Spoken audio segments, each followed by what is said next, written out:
Can you still build a gaming PC on a tight budget in 2025? The answer to that question, in my opinion, is absolutely. Today, I have a sub $300 gaming PC that can play everything that's out today at 1080p, low to high settings, depending on the game, and it'll do a little bit of streaming as well. So stick to the end where I can show you how you can recreate this build without having to hunt for crazy deals like I did, and how this system also has an upgrade path moving forward. My name is Eddie, this is the PC Forge, let's get to it. For the CPU, I found the Ryzen 5 2600 that also came with the stock cooler for $25 off of Facebook Marketplace. For the motherboard, I went with the Machinist B450 that cost me $50 on AliExpress. For the RAM, I'm using a Corsair kit of 16GB of DDR4 that I found on Facebook Marketplace for $20. For storage, I'm using 512GB of NVMe M.2 from Kusu that cost me $25 on AliExpress.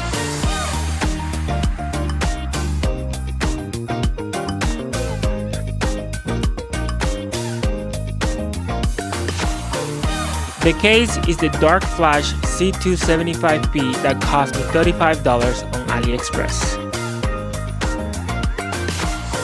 The power supply is 500 watts from PowerSpec that I found on Facebook Marketplace for $20.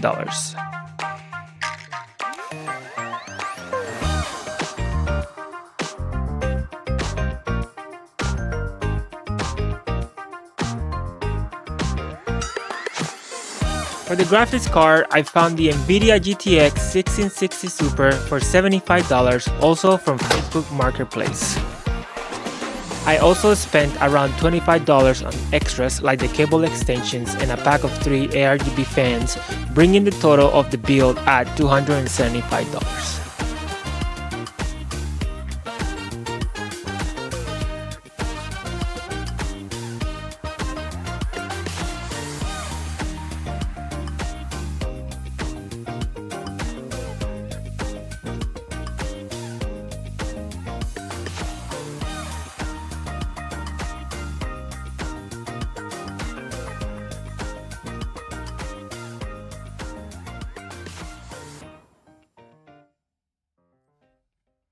And just like that, the build is done.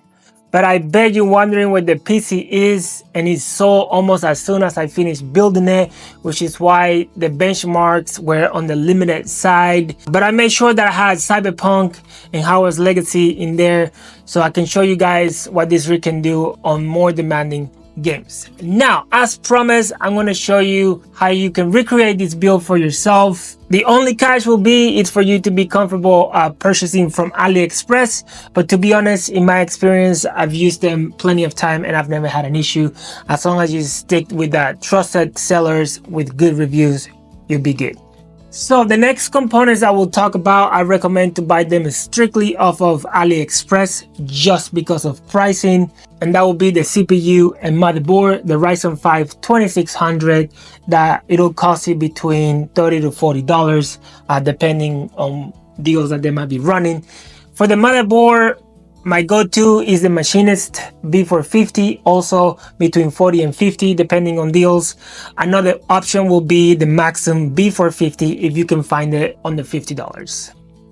The next components, either AliExpress or Amazon will be just fine as long as you find the right pricing. For the RAM, any kit of 16GB clocked at 3200 megatransfers or 3600 megatransfers for under $25 will do. If you're planning on streaming, I would recommend to upgrade to 32GB and for an extra $15 to $20. For storage, the Kusu NVMe M.2 from AliExpress is a great choice. I haven't had any issues with that brand. For 512GB, it'll cost you $25 or $45 for 1TB. But if you want to go with Amazon, the Patriot is also a good one. It'll be $28 for the 512GB version and $48 for the 1TB.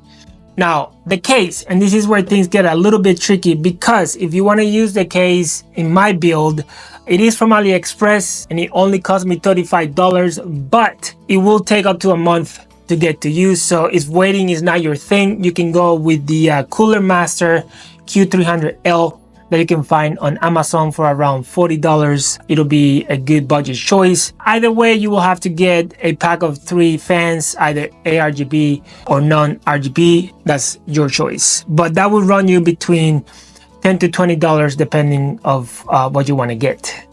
Now, the next components, I recommend just to get them off of Amazon just for easy access, because pricing, it'll be the same between any online retailer out there, and that's the CPU coolers, which I'll recommend the ID Cooling and Thermalright coolers, that it'll run you between $15 and $20. Or you can go with the AMD stock cooler that you can find on Amazon as well, between $10 and $12. Now for the power supply, if you want to go like really budget, the Thermaltake Smart 500 watt of the Aries game, also 500 watts, it'll go between $35 and $40. But I highly recommend for you to get the Sigotep 650 watt power supply. It is gold rated and it's only $10 more than these other PSUs, and it'll make the process of upgrading in the future a lot easier. And now for the start of the show, the GPU, which in this case is the only deal that you will have to hunt for, but eBay is your friend for that. You can find solid deals between $70 and $100 at any given moment. But also don't sleep on Facebook Marketplace. Sometimes you can find some hidden gems in there as well. The total cost for this build will be between $300 and $350 for you, depending if you choose to make any upgrade right off the bat, meaning the 32 gigabytes of RAM, the 1 terabyte of storage, and going with the Sigotep power supply. But if you do that, upgrading down the line will be as easy as just swapping the CPU and GPU out. And on this rig, any CPU on the M4 platform will fit in it just fine. I would just make sure that if you do upgrade down the line, to balance the CPU GPU combo out for better performance. Before you go, check out the video on your screen. I managed to build a next-gen AM5 rig for just around $400, and trust me, you do not want to miss that. But if you enjoyed this build, please consider smashing the like button and subscribing. Also, leave your comments down below, letting me know what kind of builds and other content you would like to see. Until then, my name is Eddie. I will see you in the Forge.